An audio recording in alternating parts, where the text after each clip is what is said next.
May I move to just conclude, to move?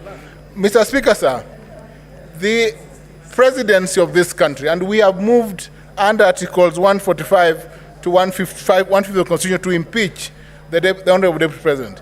The embodiment of the role of the President at Article 131 of the Constitution, Mr. Speaker, sir, the President is the embodiment of this country. He represents this country, and therefore, Mr. Speaker, sir, any coalition agreements of any nature must crumble in the face of Article 131 upon election. The President and his deputy, who is his assistant, must, Mr. Speaker, sir, embrace the principles of inclusivity and Article 10 and be the face and represent all the people of this country. Submissions made by councils for the National Assembly to the effect, Mr. Speaker, sir, that any instrument, be it a political agreement deposited with the registrar, Mr. Speaker, sir, that violates this principle of necessity, Mr. Speaker, sir, are unconstitutional. And it is in the face, Mr. Speaker, sir, of this first count that I will vote in favor of the impeachment of the Deputy President. Mr. Speaker, the other counts that are set out and that relate to violation of the principles of national cohesion, Mr. Speaker, sir, have been proven by the submissions made before this House this afternoon. Violation of Article 147 and 152 of the Constitution have been proved as set out in the charges framed by the National Assembly.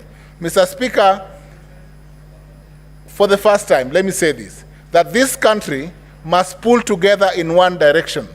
And that direction, if the President, Mr. Speaker, sir, and the Deputy cannot work together, then the interests of this nation cannot be safeguarded by allowing the Deputy President to continue being in office if his ideals are clearly in contravention or oppose the ideals that are held by the President of this country. We must support His Excellency President Ruto to run this country in a coordinated manner that Mr. Speaker, sir, brings together all the citizens of this country in a manner that coalesces all the 45.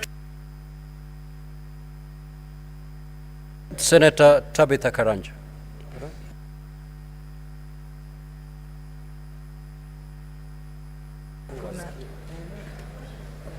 Thank you, Mr. Speaker, sir, for also giving me this opportunity.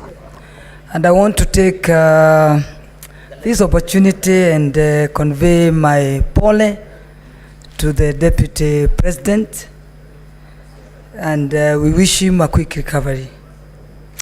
The impeachment process is always very tedious and very tiring. Going through what His Excellency, the Deputy President, has gone through is not anything that you'd wish your relative or yourself to go through.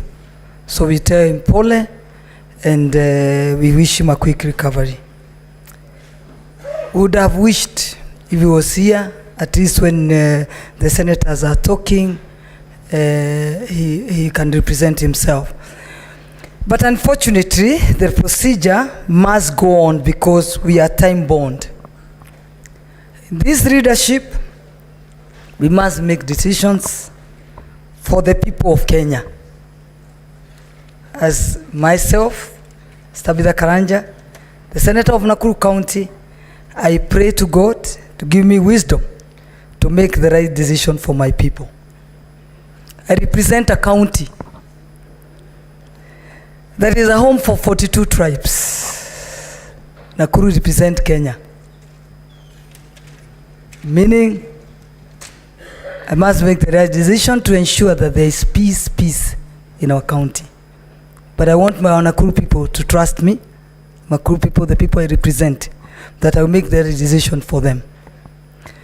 When you look at the economic front, we all know the people who lead the economy of this country. Let's say the manufacturing, the hotels, insurances, the finance institutions. Unfortunately, I also come from that world. I came from the business world. The people driving this economy, all what they want is to ensure that there's stability in this country. So that there's a stability that can guarantee conducive environment for them to do business. The deputy position, the deputy president's position, or even the deputy governor's position is a position that we need to think about. If you look, it has a history that every deputy president is unlikely that they survive.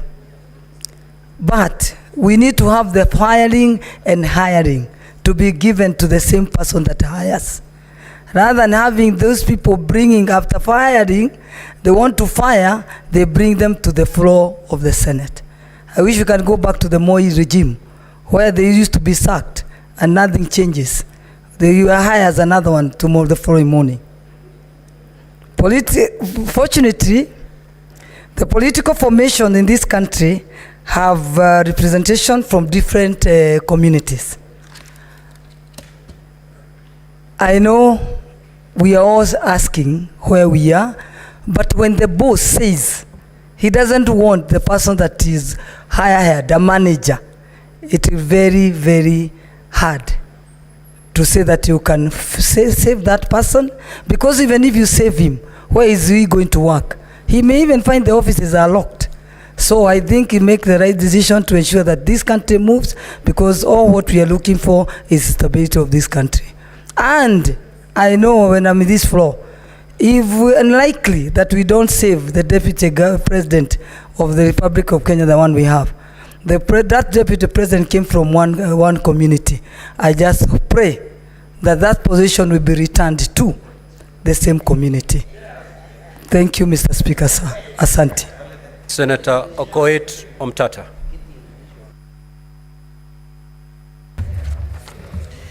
Thank you, Mr. Speaker. I stand here not to defend a good man. It's not important whether His Excellency the DP is a good man or a bad man. I stand here to defend the oath of office that I took to defend the Constitution of Kenya. And that includes giving the devil his due.